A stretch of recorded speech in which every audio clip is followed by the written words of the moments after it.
ಸ್ನೇಹಿತರೆ ನಮಸ್ತೆ. ನಾನು ನಿಮ್ಮ ಸಹೋದರ ಸ್ಟ್ಯಾನಿ ಪಿಂಟೋ. ಏನೊಂದು ವಿಡಿಯೋವನ್ನು ನಾನು ಮಾಡ್ತಾ ಇದ್ದೀನಿ. ಅರಣ್ಯ ಸಿಬ್ಬಂದಿಯಿಂದ ಮೂವರು ಎನ್ಕೌಂಟರ್ ಪ್ರಕರಣ ಏನಾಗಿದೆ ಅದ್ರ ಬಗ್ಗೆ ಒಂದು ವಿಡಿಯೋ ನಾನು ಮಾಡ್ತಾ ಇದ್ದೀನಿ. ಇದು ಆನೂರು ಭಾಗದಲ್ಲಿ ಎಲ್ಲರಿಗೂ ಗೊತ್ತಿದೆ. ಚಾಮರಾಜನಗರ ಕೊಳ್ಳೇಗಾಲ ಆನೂರು ಈ ಒಂದು ಸ್ಥಳದಲ್ಲಿ ಏನಾಗಿದೆಯೋ 3 ಎನ್ಕೌಂಟರ್ ಆಗಿತ್ತು ಅರಣ್ಯ ಸಿಬ್ಬಂದಿಗಳಿಂದ. ಇದ್ರ ಕುರಿತಾಗಿ ನಾನು ಮಾತಾಡ್ತಾ ಇದ್ದೀನಿ. ಹಲವಾರು ಮಾಧ್ಯಮಗಳಲ್ಲಿ ಸುಳ್ಳು ಸುದ್ದಿಗಳು ಬರ್ತಾ ಇದ್ದಾವೆ. ಅದು ಪ್ರತಿದಿನ ಅದು ಹೆಚ್ಚಾಗ್ತಾ ಇದೆ ಹೊರತು ಅದು ಸರಿಯಾದ ರೀತಿಯಲ್ಲಿ ದಾರಿಯಲ್ಲಿ ಅದು ಹೋಗ್ತಾ ಇಲ್ಲ. ಬಹಳಷ್ಟು ಜನ ಹೋರಾಟಗಾರರು, ಬೇರೆ ಬೇರೆ ಸಂಘಟನೆಗಳು, ಪ್ರಗತಿಪರ ಸಂಘಟನೆಗಳು, ಕನ್ನಡ ಪರ ಸಂಘಟನೆಗಳು, ದಲಿತ ಪರ ಸಂಘಟನೆಗಳು ಪ್ರತಿಯೊಬ್ಬರೂ ಕೂಡ ಸಪೋರ್ಟ್ ಮಾಡ್ತಾರೆ. ಮತ್ತು ಸಾಕಷ್ಟು ಬಹಳ ಜನ ವಕೀಲರು ಕೂಡ ಸಪೋರ್ಟ್ ಮಾಡ್ತಾ ಇದ್ದಾರೆ ಈ ಒಂದು ವಿಷಯಕ್ಕೆ. ಅಲ್ಲಿ ಏನು ನಡೆದಿದೆ ಘಟನೆ ಇದ್ರ ಬಗ್ಗೆ ಮಾತಾಡ್ತಾ ಇದ್ದಾರೆ. ಆದರೆ ಇದು ಮೇನ್ ಚಾನಲ್ಗಳು ಕೆಲವರು ಅವ್ರಿಗೇನು ಅರಿವಿದೆಯೋ ಇಲ್ಲೋ ಗೊತ್ತಿಲ್ಲ. ನಿಜವಾಗಿ ಕೂಡ ಈ TV9 ರಂಗನಾಥ್, ಓಕೆ, ಆತ ನೈಜವಾದ ಸಂಗತಿ ಏನಿದೆ ಮಾತಾಡಬೇಕು. ಸುಮ್ಮನೆ ಏನೋ ಒಂದು ಮಾತಾಡ್ತಾ ಇರೋದು ಅಲ್ಲ. ಏನು ನಿಮ್ಮ ಒಂದು ಟಿವಿಗೆ TRPಗೋಸ್ಕರ ಮಾಡ್ತಾ ಇದ್ದೀರಾ ರಂಗನಾಥ್ ಅವರಂತ ಗೊತ್ತಿಲ್ಲ. ಈ TV9 ರಂಗನಾಥ್ ಅವರಿಗೆ ಏನಾಗಿದೆ ಅನ್ನೋದು ನಮಗಂತೂ ನಿಜವಾಗ್ಲೂ ಅರ್ಥ ಆಗ್ತಾ ಇಲ್ಲ.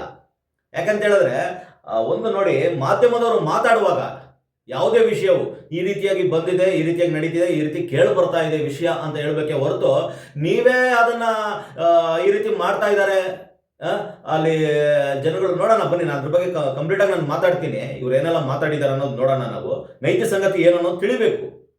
ಒಂದು ವೇಳೆ ಇದ್ರೆ ಈ ಪ್ರಕರಣ ಅದು ಆಲ್ರೆಡಿ ತನಿಖೆಗೆ ಒಳಗಾಗಿದೆ, ಅದು ನಡೀತಾ ಇದೆ.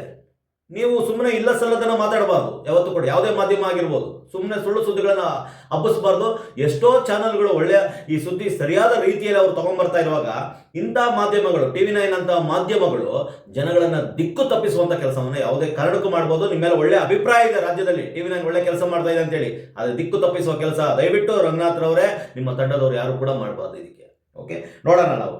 ನೋಡಿ, ಆಂಟಿ ಪೋಚಿಂಗ್ ಕ್ಯಾಂಪ್, ಇಲ್ಲಿ ಆಂಟಿ ಪೋಚಿಂಗ್ ಕ್ಯಾಂಪ್ ಅಲ್ಲಿ ಈ ಜಿಲೆಟಿ ಕಡ್ಡಿ ಬಳಸಿ ಇಟ್ಟು ಬ್ಲಾಸ್ಟ್ ಮಾಡಿದ್ದಾರೆ ಅಂತ ಒಂದು ಸುದ್ದಿ ಬರ್ತಾ ಇದೆ. ಓಕೆ, ಏನೊಂದು ಆಂಟಿ ಪೋಚಿಂಗ್ ಕ್ಯಾಂಪ್ ಅಲ್ಲಿ ಏನೊಂದು ಜಿಲೆಟಿ ಕಡ್ಡಿ ಎಲ್ಲಿಂದ ಬಂತು ಹಾಗಾದ್ರೆ? ಓಕೆ, ಎಲ್ಲಿಂದ ಬಂತು? ಯಾರು ಇಟ್ಟಿದ್ದಲ್ಲಿ? ಅಲ್ಲಿ ಕಾರಣ ಏನಲ್ಲಿ ಬರೋದಿಕ್ಕೆ? ಓಕೆ, ಇದನ್ನ ಸರಿಯಾದ ರೀತಿಯಲ್ಲಿ ತನಿಖೆ ಆಗಬೇಕು. ಅದೇನು ಬ್ಲಾಸ್ಟಿಂಗ್ ಆಗಿದೆಯಲ್ಲ, ತನಿಖೆ ಮಾಡಿ. ಒಳ್ಳೆ ಅಧಿಕಾರಿಗಳು ನಮ್ಮಲ್ಲಿ ಬಹಳಷ್ಟು ಜನ ಇದ್ದಾರೆ. ಉಗುರು ಸಿಕ್ಕಿದ್ರು ಉಗುರು ಯಾರ್ದು ಅಂತ ಫೈಂಡ್ ಔಟ್ ಮಾಡ್ತೀರಾ. ಜಿಲೆಟಿ ಕಡ್ಡಿ ಇಟ್ಟು ಬ್ಲಾಸ್ಟ್ ಮಾಡಿದ್ರೆ ಇದುವರೆಗೂ ಯಾಕೆ ಅದನ್ನು ಫೈಂಡ್ ಔಟ್ ಮಾಡೋಕ್ಕಾಗಿಲ್ಲ? ಯಾರು ತಪ್ಪಿತಸ್ಥರು ಯಾರು? ಹಾಗಾದ್ರೆ ಎಲ್ಲಿಂದ ಬಂತು? ಈ ಘಟನೆ ನಡೆದಿದ್ದು ಎಲ್ಲಿ, ಯಾವಾಗ, ಯಾವ ಸಮಯ, ಮತ್ತೆ ಇದಕ್ಕೆ ಸಂಬಂಧಿತರು ಯಾರು, ಇದೆಲ್ಲ ಫೈಂಡ್ ಔಟ್ ಮಾಡ್ಬೇಕಲ್ಲ. ಯಾಕೆ ಇನ್ನೂ ಕೂಡ ಆಗಿಲ್ಲ? ಮಾಧ್ಯಮ ದಿನಕ್ಕೊಂದು ಸುದ್ದಿ ಬರ್ತಾನೆ ಇದೆ, ಆಗ್ತಾನೆ ಹೋಗ್ತಾ ಇದ್ದೀರಾ. ಈ ಒಂದು ಪ್ರಕರಣದಲ್ಲಿ ನಾನು ನೋಡೋ ಪ್ರಕಾರ ಯಾರು ಎನ್ಕೌಂಟರ್ ಮಾಡಿದಾರಲ್ಲ ಅವರನ್ನ ಸೇಫ್ ಮಾಡೋಕೆ ಇದನ್ನೆಲ್ಲ ಮಾಡ್ತಾ ಇದ್ದೀರ ಅಂತ ಅರ್ಥ ಆಗ್ತಾ ಇಲ್ಲ. ಇವತ್ತು ಸರ್ಕಾರ ಏನ್ ಮಾಡ್ತಾ ಇದೆ ಹಾಗಾದ್ರೆ? ಬಡವರ ಪರ ಸರ್ಕಾರ ಇಲ್ವಾ ಹಾಗಾದ್ರೆ? ಬಡವರ ಪರ ಇಲ್ವಾ ಹಾಗಾದ್ರೆ? ನೋಡಿ, ಈ ಆಂಟಿ ಪೋಚಿಂಗ್ ಕ್ಯಾಂಪ್ ಅಲ್ಲಿ ಜಿಲೆಟಿನ್ ಕಡ್ಡಿ ಬಳಸಿ ಇಟ್ಟು ಬ್ಲಾಸ್ಟ್ ಮಾಡಿದಾರಂತಲ್ಲ, ಇದು ಯಾರು ಮಾಡಿರೋದು? ಯಾರು? ಹೇಗ್ ಬಂತು ಜಿಲೆಟಿನ್ ಕಡ್ಡಿಯಲ್ಲಿ? ಆ ಅಮಾಯಕರ ಬಳಿ ಜಿಲೆಟಿನ್ ಕಡ್ಡಿ ಬಂದಿದೆ ಅನ್ನೋದಕ್ಕೆ ಸಾಕ್ಷಿ ಏನಾದ್ರು ಇದೆಯಾ? ಆ ಊರಲ್ಲಿ ಯಾರಾದ್ರೂ ಅವ್ರು ಹಚ್ಚಿದಾರ ಅನ್ನೋದು ಏನಾದ್ರು ಇದೆಯಾ? ಯಾರು ಇದರಿಂದ ಇರೋ ಕೈವಾಡ ಯಾರು? ನೋಡಿ, ನೆಕ್ಸ್ಟ್ ಅರಣ್ಯ ಇಲಾಖೆಯನ್ನು ದುಷ್ಕರ್ಮಿಗಳು ಟಾರ್ಗೆಟ್ ಮಾಡಿದ್ದಾರೆ. ಹೌದು, ದುಷ್ಕರ್ಮಿಗಳು ಖಂಡಿತವಾಗಿ ಟಾರ್ಗೆಟ್ ಮಾಡಿದ್ದಾರೆ. ಯಾರು ಆ ದುಷ್ಕರ್ಮಿಗಳು? ಯಾರು? ಅದು ಬೇಕಲ್ವಾ ನಮಗೆ? ಇನ್ನೂ ಕೂಡ ಆಗಿಲ್ಲ. ಅದೆಲ್ಲವನ್ನೂ ಕೂಡ ಅಲ್ಲಿರೋ ಜನರ ಮೇಲೆ ಆಗ್ತಾ ಇದ್ದೀರಾ ಹಾಗಾದ್ರೆ? ಅಲ್ಲಿ ವಾಸ ಇರುವಂತ ಜನರ ಮೇಲೆ ಆಗ್ತಾ ಇದ್ದೀರಾ? ನೋಡಿ, ಆ ಒಂದು ಅರಣ್ಯ ಪ್ರದೇಶದಲ್ಲಿ ಆ ಜನಗಳು ವಾಸ ಮಾಡ್ತಾ ಇದ್ದಾರೆ. ಕಾಡು ನಾಡು ಎಲ್ಲ ಒಂದಾಗಿ ಅವ್ರು ಮಾಡ್ತಾ ಇರುವಂತದ್ದು. ಕಾಡೇನು ದೂರ ಇಲ್ಲ, ಒಂದು 100 ಮೀಟರ್ ಡಿಸ್ಟೆನ್ಸ್ ಅಲ್ಲಿ ಇದೆ. ನಾನು ಹತ್ತಿರವಾಗಿ ಒಂದು ವಿಡಿಯೋವನ್ನ ನಾನು ಮಾಡಿದ್ದೀನಿ. ಅಲ್ಲಿ ಅದೆಲ್ಲವೂ ಕೂಡ ನಾನು ಪ್ರಕಟಿಸ್ತೀನಿ ಮಾಧ್ಯಮ, ನಮ್ಮ KCS ಮೀಡಿಯಾ ಚಾನಲ್ ಅಲ್ಲಿ ಅದೆಲ್ಲವನ್ನು ಕೂಡ ತರ್ತೀನಿ. ನೋಡಿ, ಅರಣ್ಯ ತುಂಬಾ ದೂರ ಏನಿಲ್ಲ, ಹತ್ರದಲ್ಲೇ ಇರೋದು. 15 ಕಿಲೋಮೀಟರ್ 20 ಕಿಲೋಮೀಟರ್ ಅಲ್ಲ. ಎಷ್ಟೋ ಜನ ವಿಡಿಯೋಗಳು ನೀವು ನೋಡ್ತಾ ಇರ್ತೀರ ಸಾಮಾಜಿಕ ಜಾಲತಾಣದಲ್ಲಿ. ಸರಿಯಾದ ರೀತಿಯಲ್ಲಿ ನೋಡಿ, ತುಂಬಾ ಹತ್ರದಿಂದ ನಾವು ಹೋಗಿದ್ದೀವಿ, ನೋಡಿದೀವಿ. 100 ಮೀಟರ್ ಡಿಸ್ಟೆನ್ಸ್ ಇಲ್ಲ ರೀ ಅರಣ್ಯ. ಅಂತ ಒಂದು ಕಾಡಲ್ಲಿ ಅವ್ರು ಇದ್ದಾರೆ. ಕಾಡು ಪ್ರಾಣಿಗಳು ಈಸಿಯಾಗಿ ಬರ್ತವೆ, ಹೋಗ್ತವೆ.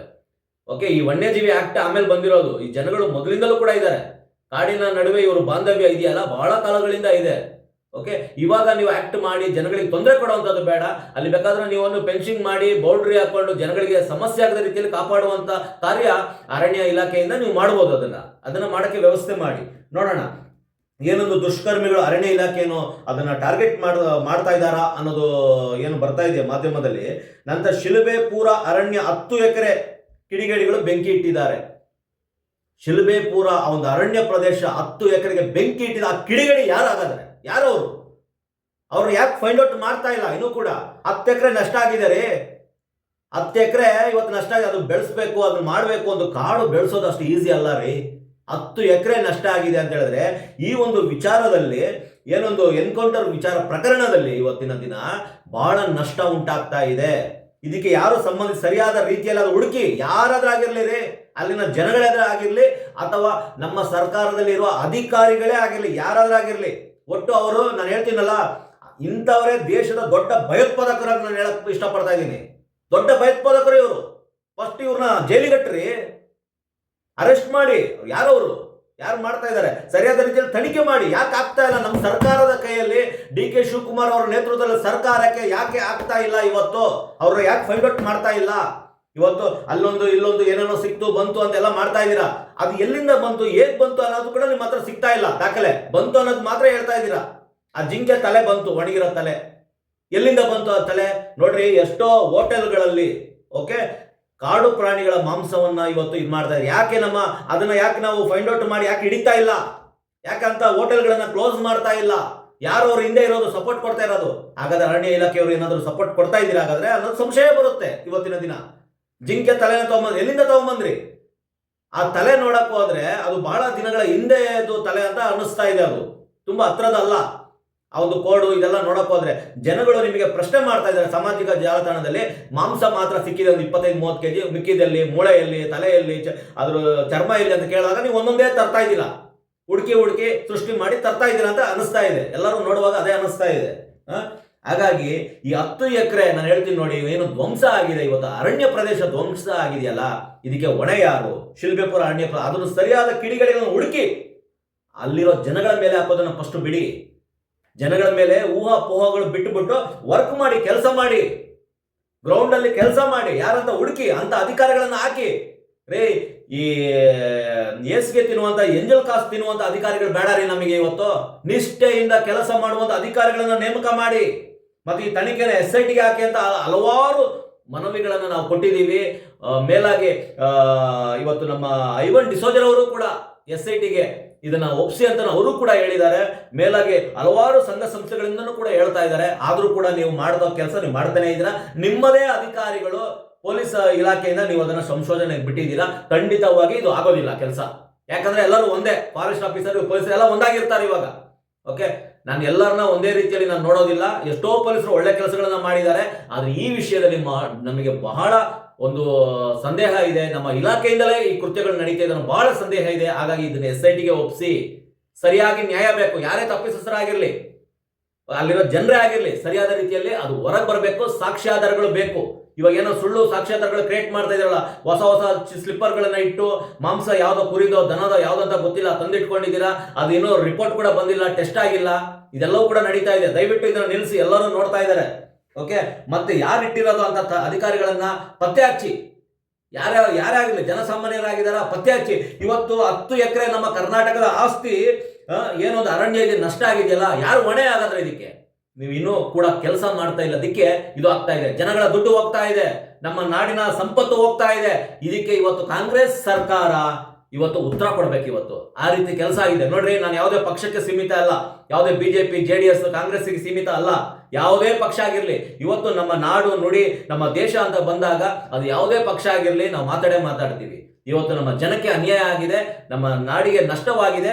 ಈ ಒಂದು ಪ್ರಕರಣದಲ್ಲಿ ಇನ್ನೇನೆಲ್ಲ ಕಳ್ಕೊಳ್ತೀವೋ ಗೊತ್ತಿಲ್ಲ. ಆದಷ್ಟು ಬೇಗ ಕಿಡಿಗೇಡಿಗಳನ್ನು ಪತ್ತೆ ಹಚ್ಚಿ ಇವತ್ತು ಸಾಕ್ಷ್ಯಾಧಾರಗಳನ್ನ ನಾಶ ಮಾಡೋದಿಕ್ಕೆ ಇಂಥ ಕೃತ್ಯ ನಡೀತಾ ಇದೆ. ಶಿಲ್ವೇಪುರ 10 ಎಕರೆ ಧ್ವಂಸ ಆಗಿದೆ. ಏನಕ್ಕೆ ಧ್ವಂಸ ಆಯ್ತು? ಕಾರಣ ಏನು? ಅಲ್ಲೇನ ಜನರು ಹೋಗಿ ಏನಾದ್ರು ಕೊಟ್ರ? ಫೈಂಡ್ ಔಟ್ ಮಾಡಿ, ಇದ್ರ ದಾಖಲೆ ಸಮೇತ ತೋರಿಸಿ ಇಡೀ ಕರ್ನಾಟಕಕ್ಕೆ. ನೋಡಿ, ಏನೊಂದು ಇವತ್ತು ಅನೇಕ ನ್ಯೂಸ್ಗಳನ್ನು ನೋಡ್ತಾ ಇದ್ದೀವಿ. ಜೈಲು ಅಧಿಕಾರಿಗಳೇ ವೇಶ್ಯವಾಟಿಕೆ ನಡೆಸ್ತಾ ಇದ್ದಾರೆ ಅಂತೇಳಿ ವಿಡಿಯೋಗಳು ಬರ್ತಾ ಇದೆ. ಜೈಲು ಅಧಿಕಾರಿಗಳು ವೇಶ್ಯವಾಟಿಕೆ ನಡೆಸ್ತಾ ಇದ್ದಾರೆ ಅಂತ ಬರ್ತಾ ಇದೆ. ಮತ್ತೆ ಪರಪ್ಪ ನಗರದಲ್ಲಿ ನಮ್ಮ ಪ್ರಜ್ವಲ್ ರೇವಣ್ಣ ಅವರು ಇದಾರಲ್ಲ, ಅವ್ರಿಗೆ ಫೋನ್ ಹೇಗೆ ಸಿಕ್ತು? ಹಾಗಾದ್ರೆ ಜೈಲು ಒಳಗಡೆ ಯಾರು ಕೊಟ್ಟರು? ನೋಡಿ ವ್ಯವಸ್ಥೆ ಹೆಂಗಿದೆ. ನಂತರ ಕೆಲವು ವಿಡಿಯೋಗಳು ನೋಡ್ತಾ ಇದೀವಿ ನಾವು. ಆಫೀಸರ್ಸ್ಗಳು, ಓಕೆ, ಆಫೀಸರ್ಸ್ಗಳು, ಲೇಡಿ ಇನ್ಸ್ಪೆಕ್ಟರ್ ಒಂದು ಬೆತ್ತಲಾದ ವಿಡಿಯೋಗಳು ಕೂಡ ಬರ್ತಾ ಇದೆ ಇವತ್ತು ಮಾಧ್ಯಮಗಳಲ್ಲಿ. ನೋಡಿ, ನಮ್ಮ ಅಧಿಕಾರ ವ್ಯವಸ್ಥೆ, ನಮ್ಮ ಅಧಿಕಾರಿಗಳು ಯಾವ ರೀತಿ ಇದ್ದಾರೆ, ಸೆಂಟ್ರಲ್ ಜೈಲು ಯಾವ ರೀತಿ ಇದೆ, ಜೈಲುಗಳು ನಮ್ಮ ಕರ್ನಾಟಕದಲ್ಲಿ ಹೇಗಿದೆ, ಅಧಿಕಾರಿಗಳು ಹೇಗಿದ್ದಾರೆ, ಈ ರೀತಿ ಇರುವಾಗ ನಮ್ಮ ಕಾಡಿನಲ್ಲಿ ಆ ಜನಗಳ ಪ್ರಾಬ್ಲಮ್ ಆದಾಗ ಇವತ್ತು ಯಾರಿಗೆ ನಾವು ನೋಡಬೇಕು? ನಮಗೆ ಅಧಿಕಾರಿಗಳ ಮೇಲೆ ಡೌಟ್ ಬರ್ತಾ ಇದೆ ಇವತ್ತು. ಯಾಕೆ ಇವ್ರು ಜಿಂಕೆ ಮಾಂಸಗಳನ್ನ ತಗೊಂಡು ಇವ್ರು ಯಾಕೆ ಮಾರಿರಲ್ಲ? ಹೋಗಿ ರೆಸ್ಟೋರೆಂಟ್ಗಳಿಗೆ ಕೊಟ್ಟಿರೋದಿಲ್ಲ, ಯಾಕೆ ರೆಸ್ಟೋರೆಂಟ್ ರೇಡ್ ಮಾಡಲ್ಲ? ಇವರೇ ಕೊಟ್ಟು ಒಂದು ವೇಳೆ ಏನಾದರೂ ಇವರ ಹೆಸರು ಬಯಲಿಗೆ ಬರುತ್ತೆ ಅಂತೇಳಿ ಅವ್ರನ್ನೇನಾದ್ರೂ ಕೊಲೆ ಮಾಡಿಬಿಟ್ರ? ಅಟ್ ಎ ಟೈಮ್ 3 ಅಟ್ಯಾಕ್ಗಳನ್ನು ಮಾಡಿದ್ದಾರೆ, 3 ಜನ ಶೂಟ್ಔಟ್ ಮಾಡಿದ್ದಾರೆ, ಮೊಣಕಾಲು ಹಾಕಿ ಶೂಟ್ಔಟ್ ಮಾಡಿದ್ದಾರೆ. ಬುಲೆಟ್ ಹಿಂಗೋಗಿದೆ, ಅವ್ರು ಓಡೋಗೋಗಿ ಬೆನ್ನಿಗೆ ಹೊಡೆದಿಲ್ಲ, ತುಂಬಾ ಹತ್ರದಲ್ಲಿ ನಿಯರ್ ಬೈ 10 ಮೀಟರ್ ಇಲ್ಲ 5 ಮೀಟರ್ ಇಲ್ಲ, ಅಲ್ಲೇ ಸ್ಪಾಟ್ ಅಲ್ಲಿ ಹೊಡೆದಿದ್ದಾರೆ. ಒಬ್ಬ ಎಸ್ಕೇಪ್ ಆಗಿದ್ದಾರೆ, ಅವರು ಕೂಡ ಇವತ್ತು ಭಯದಿಂದ ಇದ್ದಾರೆ. ಈಗೆಲ್ಲ ನಡೀತಾ ಇರುವಾಗ ದಯವಿಟ್ಟು ಸರ್ಕಾರ ಎಚ್ಚೆತ್ತುಕೊಂಡು ನ್ಯಾಯ ಕೊಡಬೇಕು.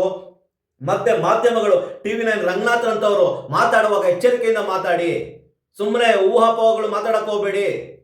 ಮತ್ತೆ ಎಲ್ಲೋ ನೀವೇ ನೋಡಿರೋ ತರ ಮಾತಾಡ್ತೀರಾ. ಯಾರಿಗೆ ಕೊಡ್ತಾ ಇದ್ದೀರಾ? ಇವತ್ತು ಯಾರನ್ನ ಮೆಚ್ಚಕ್ ಹೋಗ್ತಾ ಇದ್ದೀರಾ? ಜನಸಾಮಾನ್ಯರ ಪರವಾಗಿ ಧ್ವನಿಯಾಗ್ರಿ ಮಾಧ್ಯಮಗಳು. ಜನಸಾಮಾನ್ಯರ ಧ್ವನಿಯಾಗಿ ನಿಮ್ಮನ್ನು ನೀವು ಮಾರ್ಕೊಳ್ಬೇಡಿ. ಯಾವತ್ತೂ ಕೂಡ ಯಾವ ಅಧಿಕಾರಿಗೆ ಮಾರ್ಕೊಂಡಿದ್ದೀರಾ? ಹಾಗಾದ್ರೆ ಮಾಧ್ಯಮಗಳೆಲ್ಲ ನೋಡಿ ಜನರು ನಿಜ ಅಂತ ಅಂದ್ಕೊಬೇಕು. ಈಗೆಲ್ಲ ಇದೆ.